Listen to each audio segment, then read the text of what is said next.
It is walleye o'clock. Waking up on the ice, doing a little bit of ice camping today. I'll do a little more of a rundown of my setup later, but in the meantime, breakfast is cooked, coffee is made, and we're out on the ice fishing and ready before the bite window happens. The beauty of ice camping and waking up on the spot and being ready to catch makes all the other shenanigans and work worth it. So you can't choose the days that you have off to fish, usually. And Mother Nature is cruel. Massive cold front coming in. It's gonna get down to like -27. Awful conditions. But I really wanted to go fishing. So I zipped up to the lake last night and just had about 2 hours of daylight. And my plan was to just snoop around, scan around, drill a few holes, find some fish, and find a spot to set up shop. And definitely found some fish. There we go. Now they're fired up. Finally. After slow moving. Got that first one to take a crack at the jigging rap, and then the other couple came up flying with them.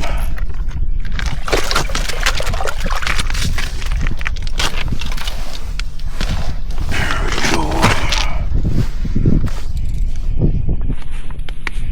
That was fun, and makes it worth putting up with the cold. Man, they're just moving so slow. And finally got one to react. And then the other ones, it was the same thing. They're all moving slow. And then as soon as I got one to turn on it, then the other two shot up like crappies. Nice.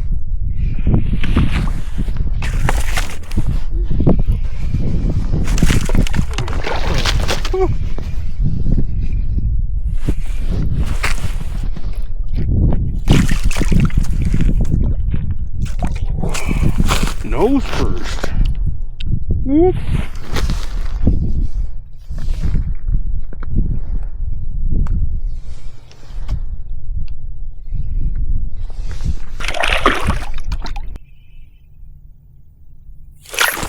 There we go.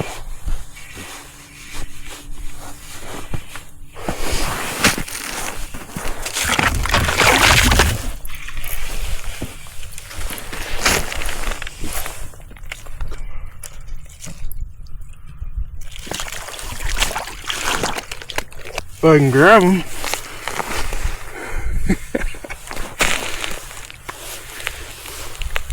The Helsinki shad jigging rap somewhere in there.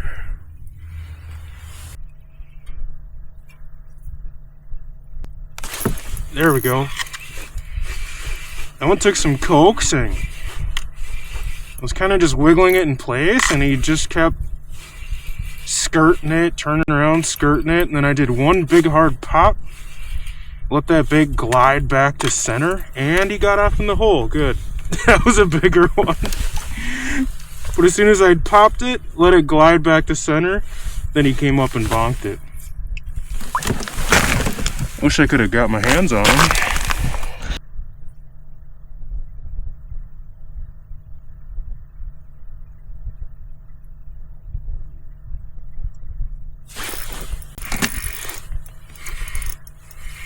Rippin Rap.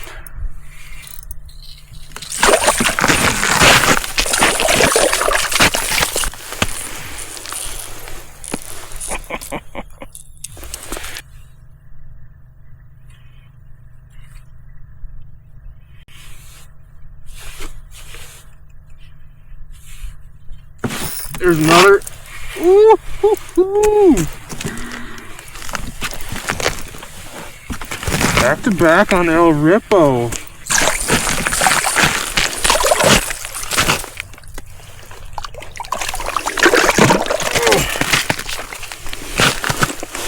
Got off in the hole, but she was facing the right way. Ah! I don't know if it was worth getting my hands frozen. I can't even feel them to grab that fish.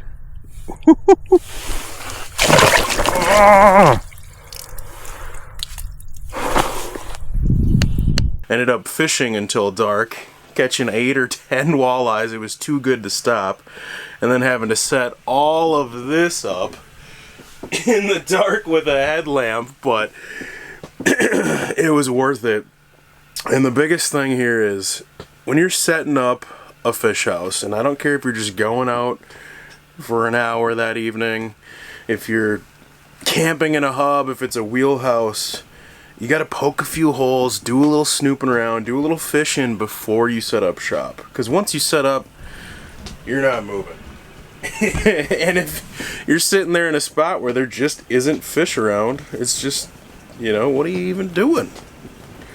So, always poke a couple holes, see what's going on, and I got lucky and found a motherload of fish on the edge of a kind of a sunken little rock pile, and there's a tapery, slopey side where it's 22 to 32 feet of water and just gradual with random rocks scattered around, few weeds, and they were just roaming around in little wolf packs yesterday. And it seemed like the perfect place to set up shop, wait for those fish to kind of mosey around, come to me. They're just cruising around out here feeding. We're gonna get to fishing. I'll talk more later. In the meantime, we gotta finish up some coffee, get ready to catch some fish. We got action. Finally had to open a couple windows in here. There we go. Oh! Owie! Brutal! Oh. There we go. Geez, slacklined me. Stay pinned this time, booger. Oh, weird. I don't know about you, but that did not look like it was going to be a tulipy to me.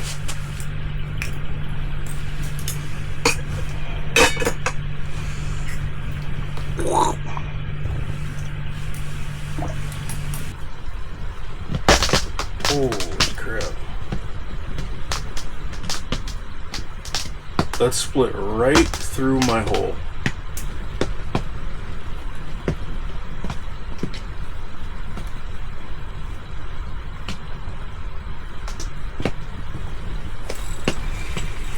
This one looks like a bigger tulipy.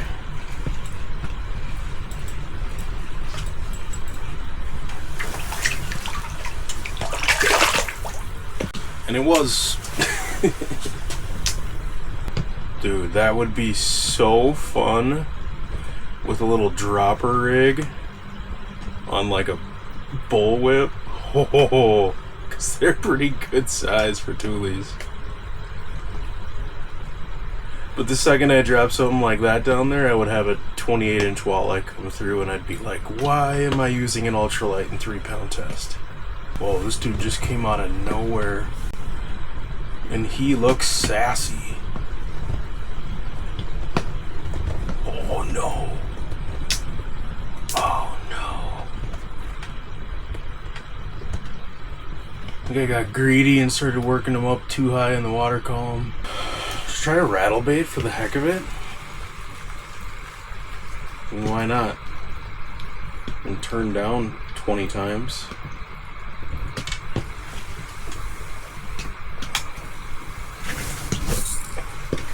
Might as well at least give one the chance to turn around and spook from a rattle bait before I put it away. Wow, I really hit the rattles there, and it's actually coming to look at it, which I thought he would spook.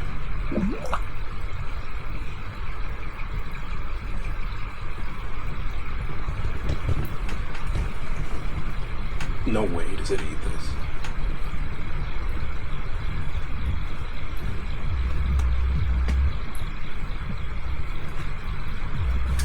Oh, that was exciting.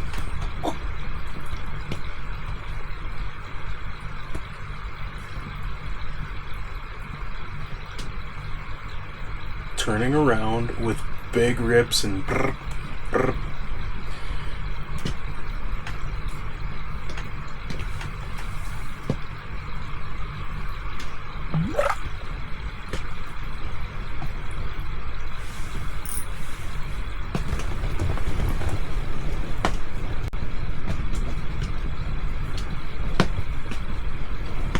Posturing up. Oh, he ate it. Oh. Okay. I mean, bummer, but that was turned down. Fish are coming up and looking at a live minnow on a rattle reel. Won't eat it. Got turned down on about 5 other baits. Figured I'd put a Rippin Rap down there for the heck of it. And on that first rip, and I can hear the rattles going brrr, I saw him flickering on the graph and I thought maybe he was going to spook. And he actually turned around to come look. Cat and mouse a little bit, and he actually hit the rattle bait with no minnow or anything on it. So that's our first clue, our first piece of the puzzle that maybe this is something we're gonna have to play with more. I can't believe that. You think they won't eat a minnow on a plain hook, a 1/8 ounce jigging spoon with a tiny little crappie minnow head or whatever? Why would they eat a big rattle bait? But sometimes you gotta trick them into biting.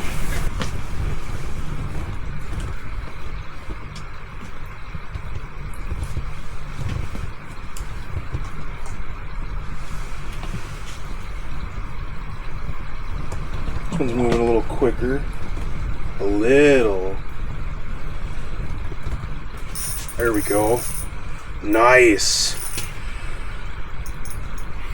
It's ripping that, it's a number 5 Rippin Rap, Helsinki shad. I was just giving her kind of 2-foot rips, and that fish came flying in, and I was rocking it in place, and it was posturing up but not eating, so I hit him with one more pop, and then she closed the gap, and now we got to get this fish in, because it's a hefty one. Oh baby. I love the tuned up custom rods Vulcan for this, to absorb those big head shakes. Oh man. Got some actually 10-pound Sufix Advance Mono on here for some stretch. 10-pound fluorocarbon leader. This is a heavy fish, man. And I love having that mono combined with the Vulcan to help keep those fish pinned on rattle baits. Oh, turn up. It's a giant walleye. If I can get his head up the hole, please. Please, please, please, please. Come on. Holy crap. Oh my gosh. Look at that giant walleye. Oh my gosh.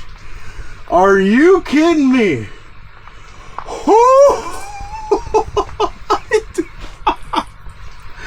Holy crap. Just a behemoth. Oh man, this is why I do it, dude.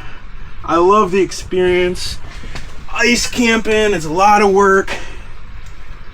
It's so fun, but you just never know. And if you put your time in, and when you're ice camping, you got nothing but time, it can happen, dude. Just gave it a quick dunk. Gotta get a little measurement on here. Whoa, hold still. Oh.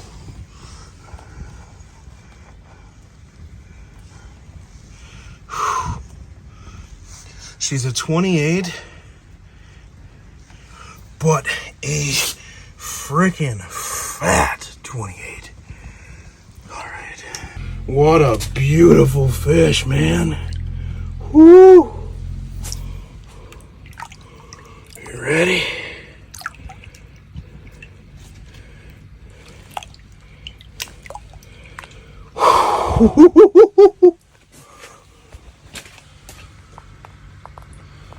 Right back down. Right to that rock. Yes.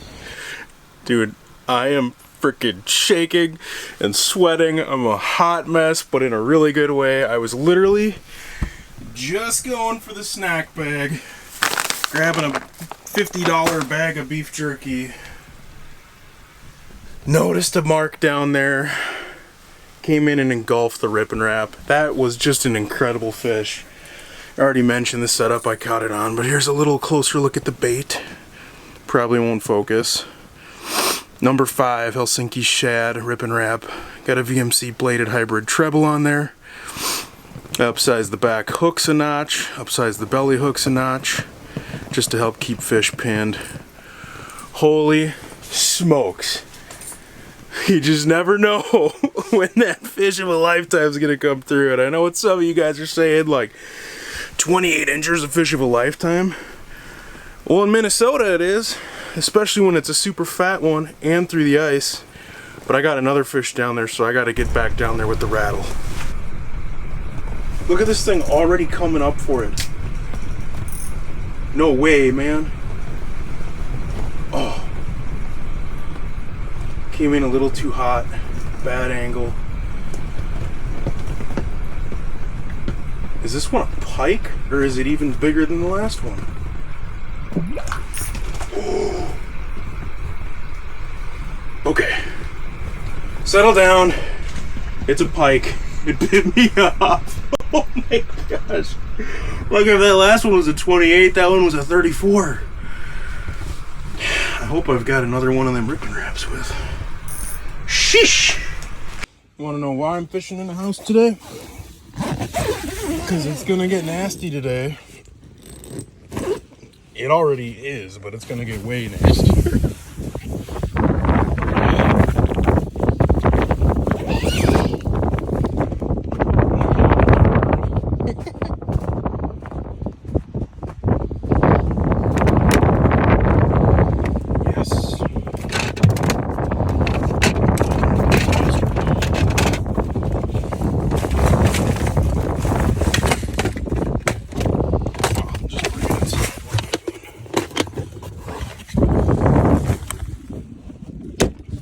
May not have a retirement account, but I got this.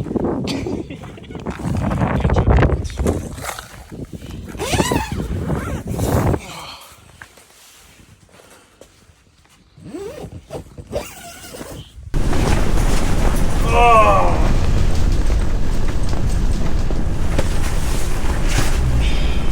This is bad. Well,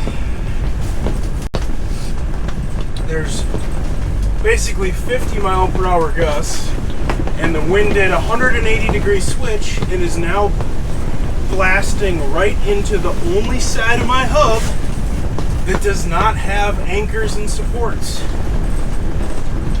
It was blowing from that direction when I set it up, and I have 8 stakes in,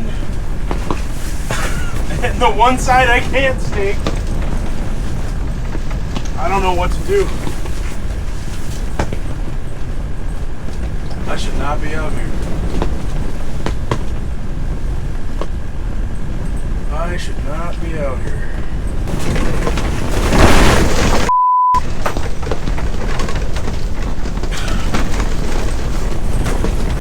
I hate to say it, but I have to abort mission. I was having the time of my life, and I probably didn't get to see anything because the whole house is collapsing in. Cameras are going down the hole. I don't know what else went down the hole. Heater's not staying lit. Safety straps are breaking.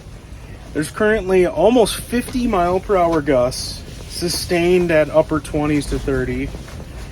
And if this last strap breaks, everything's gone. So every time the wind lets up for a second, I am just trying to pack up my stuff. And I had lofty goals of catching a bunch of fish and teaching you a bunch of cool things because they were snapping. And I got to get off this lake. I looked at the hourly, and for the next 4 hours, it's 45 mile per hour plus gusts. 5-6 hours from now, it dips down to 36, 38 mile per hour gusts, so it's not going to get any better. Damage control, abort mission. I don't know, man. This is a dumb idea. It was forecasted to be bad, but it was not forecasted to be quite this bad. And also not for 6 to 8 hours straight. So it feels like it let up for a second here. Anytime it picks up, I am holding the shack in place. And yeah, I'm gonna get my bibs back on and be crawling on all fours trying to pack all this up. Hopefully the snowmobile starts, because the nose of it is now pointed right into the storm. 180 degree switch, man. I don't know, I'm rattled. Feel helpless. Feel like a bozo. But that big old walleye was worth it. Alright.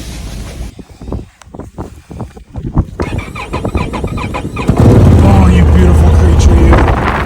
Gosh, I love you.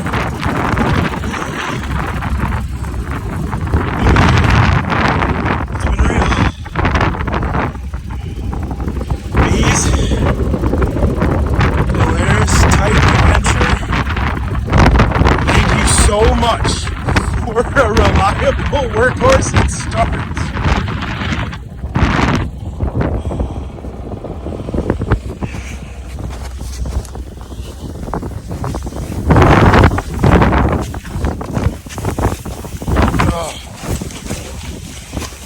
I got a lot of crap to put away still.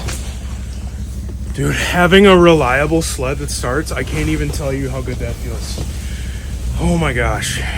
It's like used to running an old 97 that you go out there and it's like 40 pulls later. Am I gonna start? Am I gonna be able to get out of here?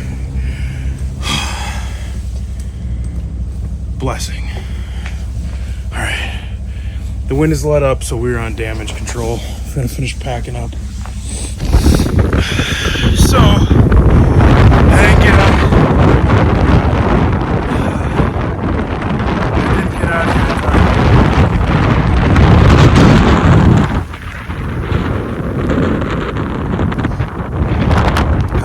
in time. I literally sat down on the cot. I was trying to figure out what to pack up first. And it was pop, pop, pop, pop. Every strap broke at the same time. And the whole tent went up in the air with me in it, and we went about 30 feet.